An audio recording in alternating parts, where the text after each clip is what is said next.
பல்லடத்தில்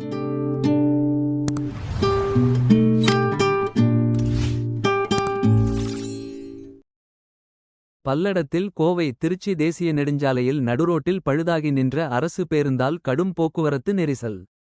திருப்பூர் மாவட்டம் பல்லடம் கோவை திருச்சி தேசிய நெடுஞ்சாலை அரசு மருத்துவமனை அருகே நகரப் பேருந்து ஒன்று பேருந்து நிலையத்திலிருந்து டிப்போ நோக்கி சென்றது. அப்போது எதிர்பாராத விதமாக பேருந்தில் ஏற்பட்ட பழுதின் காரணமாக நடுவழியிலேயே நின்றது. தொடர்ந்து கோவை திருச்சி தேசிய நெடுஞ்சாலையில் 1 கிலோமீட்டர் தூரத்திற்கு 100க்கும் மேற்பட்ட வாகனங்கள் அணிவகுத்து நின்றன. தொடர்ந்து அவ்வழியே கனரக வாகனம் ஒன்று வந்த நிலையில் பேருந்து நடுவழியில் நின்றதன் காரணமாக பேருந்தை தாண்டி செல்ல முடியாமல் நடுவழியிலேயே நின்றது.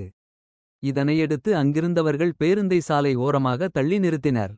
தொடர்ந்து போக்குவரத்து சீர் செய்யப்பட்டு வாகனங்கள் வழக்கம் போல சென்றனர். இதன் காரணமாக பொதுமக்கள் மற்றும் வாகன ஓட்டிகள் மிகுந்த சிரமம் அடைந்தனர்.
அண்ணா ராஜாண்ணா ராஜாண்ணா இப்படி வாங்க, குழந்தை இருக்கு கையில், குட்டி போய்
போகலாம்.